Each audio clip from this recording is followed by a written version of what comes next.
everybody, and welcome to another episode of Mike Nierychlo Online, sharing my love for people, wine, food, and all things made passionately. So today, we're in Penticton, BC, at Pentage Winery, so let's head on up the hill and see what's going on at Pentage.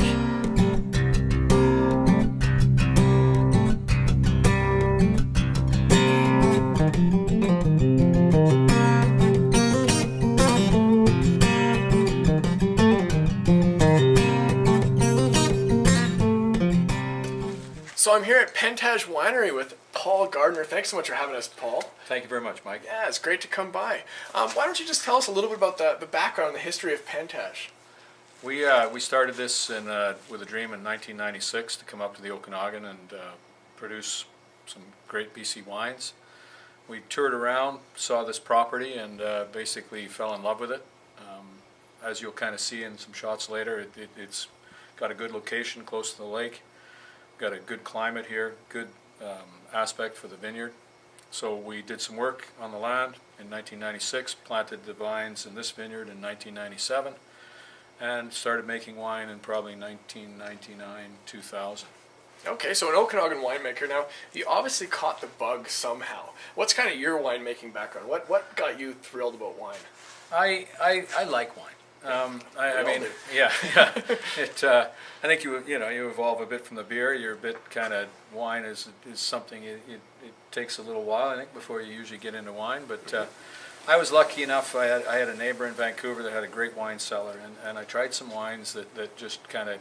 I said one night, I can see why people spend $400 on a bottle of wine, and that was a pivotal moment of going, wow, this isn't just red juice or white juice. This is thing. And then we were making wine and as a home winemaker. There you go. And I basically I wanted a career change. Yeah. I wanted to get back to being on land all the time. I used to work as a marine engineer, so Okay. I was away for a period of time. I'd met Julie. It was like, hey, I want to be here, and I wanted space. I think I've always wanted a chunk of dirt or something to play in. Absolutely. Well, and you found a beautiful location for it. I mean, we're here in the Okanagan Valley. I mean, what attracted you to the Okanagan?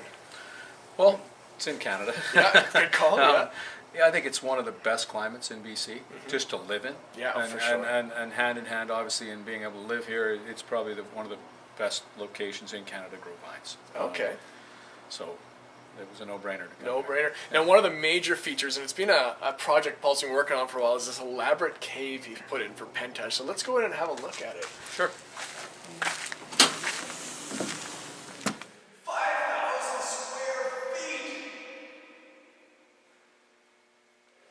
So off camera, Paul says to me, yeah, I started this cave about a month ago or so.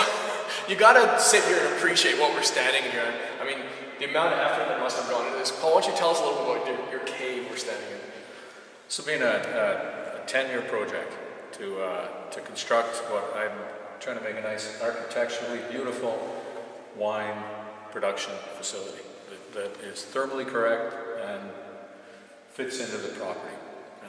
So we had to dig this out. We had to do a little bit of rock correction with some red sticks, done by professionals, of course. Don't do this at home. That's the fun part. And then, what you see behind you is the natural granite that is here with a suspended slab above it, with insulation above that, and another slab on top. It keeps its thermal mass and it doesn't have great temperature swing over the year. So and also with the glass wall in front, you get a nice view out. Absolutely.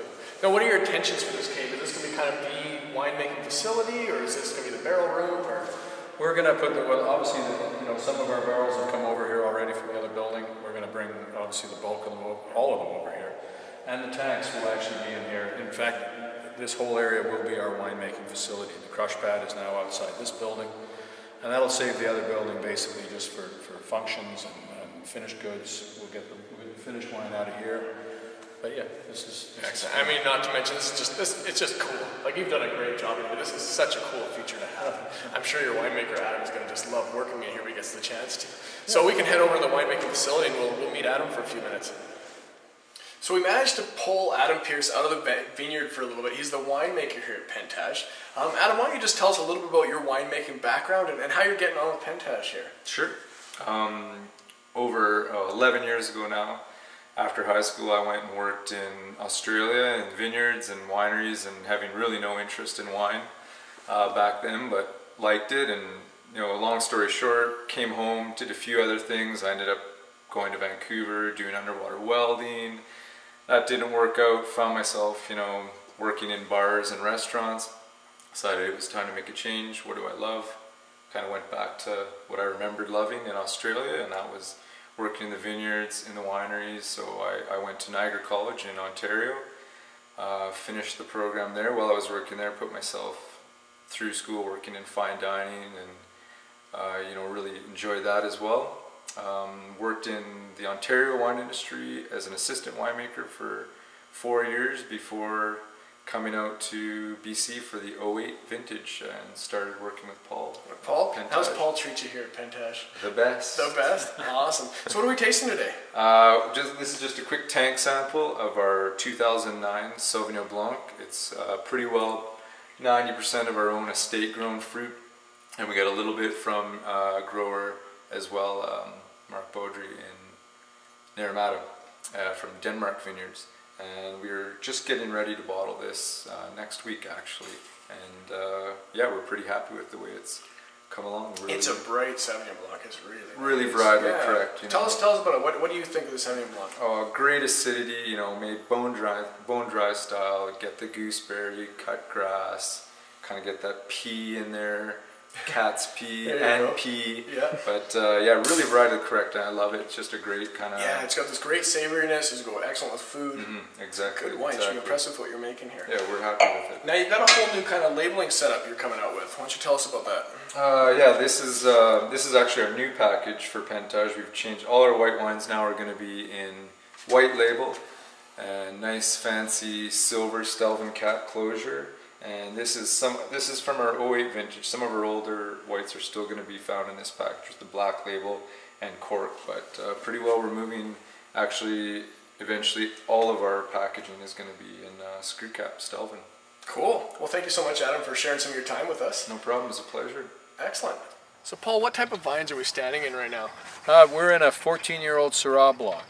These are some of the first vines we planted. Yeah. And, how do you find Syrah does here for you guys? I think there was speculation earlier in the 90s that it wouldn't do well in the Okanagan, but I think as you can see now, it does very well. Yeah, there's a lot of wineries really producing some incredible Syrahs across the board in the Okanagan. Cool. So this is Pentage. Thanks so much for having us today, Paul. It's great to be here. Thank you, Mike. Yeah. And if somebody wants your wine, how can they get in touch with you guys if they want to come by? You've got a website, or? We've got, probably the best way would be to visit pentage.com. It'll basically list our wines. It shows some photos of the property. It shows the restaurants that we're in BC, and you can buy either online through that website, or if you're in the Okanagan, give us a call, send us an email, and we'd love to see you.